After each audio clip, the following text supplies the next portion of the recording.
This book is an example of my ADHD brain at just like high anxiety, I guess you could say. We went over Aliens versus Predator issues 1 through 4. One of those just astounding books, and why the movies by Paul W.S. Anderson and the other director for the sequel just chap my hide and frost me up the wall. This is Aliens versus Predator, issue 0.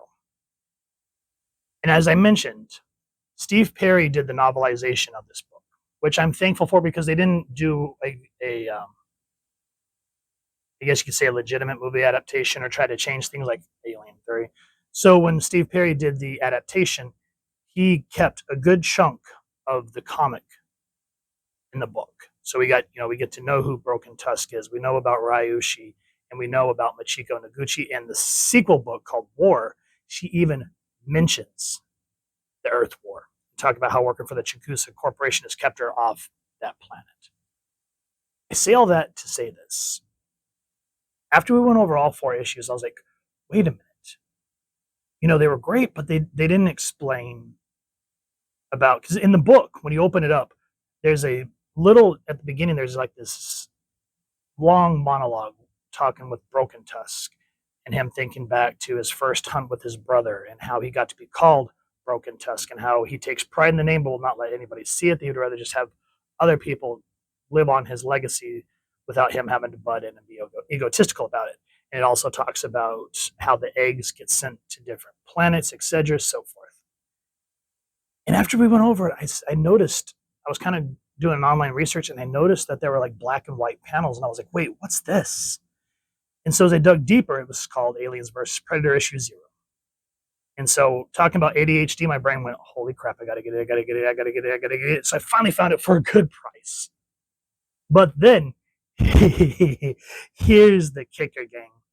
So even though this cover is absolutely beautiful, and I believe this is Mike Mignola, and you can always kind of tell his style, which just looks beautiful. This is not a full-on comic book per se. This is, in fact, I guess you could say like a reprint collection, because is basically puts together all these short stories that went through 3 or 4 issues of Dark Horse Presents, because Dark Horse Presents did like little showcases. And we have the one that leads into Aliens Genocide, which we will eventually go over. But this book basically collects all of the AVP parts to make it into one book. So now my ADHD brain's like, well, we have the 0 issue, but it's not the legit where these originated from. We got to go find those Dark Horse Presents. So now I'm in a conundrum. What do you guys think? Do you think I should try to go hunt down those Dark Horse Presents or just be content? With that said, this is Randy Stradley doing the writing, Phil Norwood doing the pencils, Karl Story doing the inks, Pat Brosseau doing the lettering, Mike Mignola, cover artist, and Dana Schultz, the editor. Print date on this was July 1990. And this right here, to me, is a epic use of visual storytelling where dialogue, yes, there is, but it's not over encumbersome. We just kind of open up on this wide, empty panel, like the opening of Alien, where we start to see the Nostromo coming into frame, closer. And then we hear humans talking. I don't understand what your problem is, Tom. And then right here in this panel, we may not know all the information yet, but we see this ship that is breaking off of this thing. It says Chikusa, and we kind of realize that this is like a competitor to Weyland-Yutani. But least we not forget, we just got done going through the original Dark Horse Alien Earth comics. They not once in those comics mentioned Weyland-Yutani. When they say the company, once everyone's back on Earth, it's Bionational, not Weyland-Yutani. So in this universe, the real universe, Chigusa is a competitor of like Bionational, etc., so forth. Tom is one of the pilots of this ship called the Lector. We don't know that it's called the Lector yet, but because I've obsessed over this, I know it by name. It's not just my problem, Scott. It's everyone's problem. We can't just go along the way we are.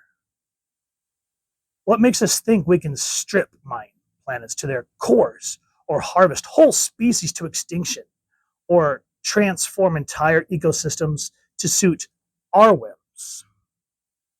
And then I just love how it just keeps getting closer and closer. So we see this huge ship, and then we finally get to this part here, which is the cockpit. And this is where Scott and Tom are sitting, which are the pilots of the Lector.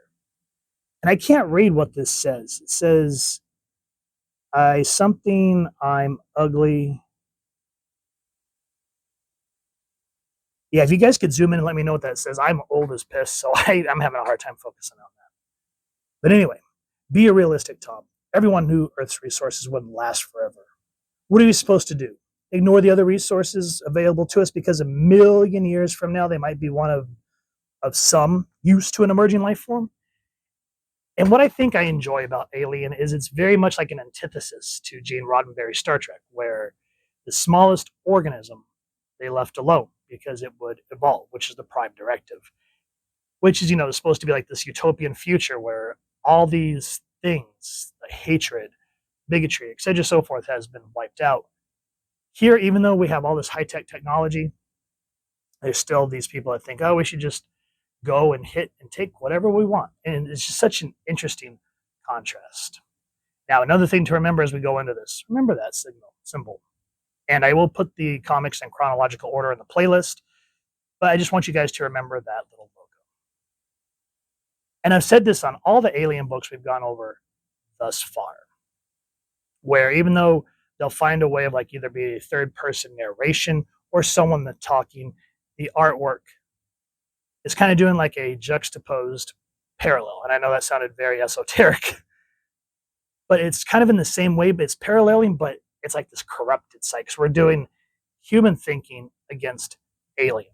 Now, with that said, we see the shooting star and the guys are like, whoa, that was close. We're registering a power surge. What the hell was that thing? The scanners say it's mostly metallic, but whatever it is, it's moving way too fast to be anything man-made, which we go from the Lector and the Chigusa Corporation to the Predator ship. Yeah, it's probably just a meteor anyhow. And as I was saying, do we just tell everyone, hey, show's over. Everything we need is on this other planet over here, but we can't use any of it because it rightfully belongs to the single-cell organism that lives there. You're taking this to a ridiculous extreme, Scott. Now, I'm going to spoil something if you guys haven't been following along, so pause this video, go check out the rest, or go get the comics or the book and read it and come back. So, Ryushi, or Machiko Noguchi is. That has apparently been a hunting planet for the Predators to come blood young warriors for a long time. Now, you take that concept and apply it to what Scott and Tom are talking about. So as they're flying to Ryushi, and we see all these alien eggs coming off of conveyor belts, it's very much human beings have interfered with the natural ecosystem. And that's what I meant by kind of like a corrupted juxtaposition. What you're talking about is manifest destiny. You can call it whatever you want, Tom. And of course, the creepiness that gives me anxiety. The fact remains that if the human race needs to do something to survive, and the lower orders don't have the power to stop us, we'll prevail. It's not right or wrong. It's just the way things are. So right there, Tom and Scott are talking about the humans. But here, talking about the ultimate perfect organism, we all know what these things carry, and how they are almost virtually unstoppable. He says whether that's fair or not isn't even part of the equation. It's simply the way things are. Yeah, try telling that to the Cobra. So, saw the eggs, and we see where they're coming from. And it is a queen that the Predators have captured, and she's basically forced to give her eggs like a milk cow or something to that degree. And just seeing it, I've seen the colored version of this, and it's not bad. Don't get me wrong. I mean, don't get me wrong. I love me some color, but the black and white here, with especially how the alien's exoskeleton is, that is just one freaking horrific H.R. Giger style panel. Seeing how her legs are just attached, there's nowhere she can go. So you get that very eerie, just unsettling BDSM feeling about it. But for the sake of argument, we'll ignore the question of ethics. Still, all you're saying, Scott, is that it's all right to do whatever we want, to exploit any ecosystem, any species, as long as we don't run into anything big enough to kick our butts. If you want to phrase it that way, yeah, that's the way nature works. Again, talking about the parallels. Now remember, these were all composed from short stories in Dark Horse Presents. So we're not really getting like dialogue per se, or a regular type narrative. It's just two pilots on their way to Ryushi. So think of this book kind of like an overture, where we're sort of getting teases of everything that's going to happen, but it's just not in the traditional form. And that's what makes it so interesting, because you want to know more, which is going to make you want to go read the flipping book. And while everything's going on, again, you see the queen furious, and then just like that silent scream feeling to it, releasing the eggs. Who would have guessed that millions of killer bees could have sprung from a handful of escaped American bees, or that a few Brazilian fire ants could make the southeastern portion of the U.S. virtually uninhabitable in just under 70 years. And just all this going on, talking about nature. It says, I'm telling you, we shouldn't be messing with Mother Nature. She's a real bitch. And this is what I'm talking about. So a lot of us have complaints about Alien Romulus, where they kept using overused jokes from aliens, like, I prefer artificial person myself, and get away from her, you bitch. This is the perfect way to do a semi-nod without having to lean unto something else and be its own original creation. And as the dialogue continues, we go from talking about interfering with Mother Nature and the order of nature to talking about the hunter. It's no longer a means to an end. It's become an end unto itself. We use technology like a wall between ourselves and our surroundings, between ourselves and who we really are. And in the book here, Broken Tusk talks about how he would rather prefer to fight with his bare hands compared to leaning on burners and claws. We've come a long way in the past 3,000 years, but I can't help feeling that we've lost as much as we've gained. We don't need that dialogue. We get the inference of just how he's sitting here thoughtful, looking at his gear. And then we go into the training, where Broken Tusk is going against all the unblooded, talking about territorial rights. Somehow, the old ways seem most honest. You're an idealist, Tom. What happens when the wrong guy wins? Then you've got the neighborhood bully calling the shots. You're back to pack mentality. And those have been following along. Remember what happens when Broken Tusk gets out of commission for a good chunk of the story. And then quietness. No more talk. We see what happens when these eggs are shot. The alien ship. How they get laid out, and how the indigenous life form gets infected by it. And then how the predators come in and begin to start hunting down the aliens. And Tom says, I mean, look at what we do for a living. Access the computer, punch a few buttons, all the work's done for us. Anybody could do this with the right training. I want to do something that'll get my heart pounding. And so we see the predator leader, all the dead Xenos and a few dead predators that will not get blooded. Guys, this is how you do an awesome comic built into an epic story. And I love here on the back we get a black and white, just another variation of the cover here. I mean, the predator's face looks a little off, but still, compared to the 3D models and digital drawing, guys, just ink and pencils. I loved this book, if you cannot tell.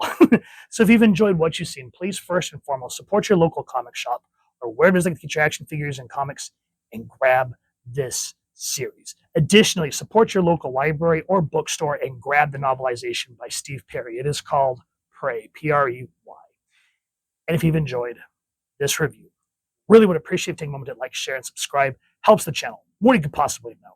And if you don't mind hitting that fancy little Yautja bell next, subscribe. That way so I can tip more content. You guys get notified. Come to the channel, and I love talking with y'all and hearing your thoughts and feedback down in the comments or the socials, which I'll make sure the links down in the description. And additionally, if you enjoy what I do and you'd like to help support the channel, I have also left a PayPal tip jar link down in the description. And if not, I still appreciate you stopping by and checking out the video. Either way, hope y'all continue to have an absolutely amazing day reading, and happy hunting, everyone.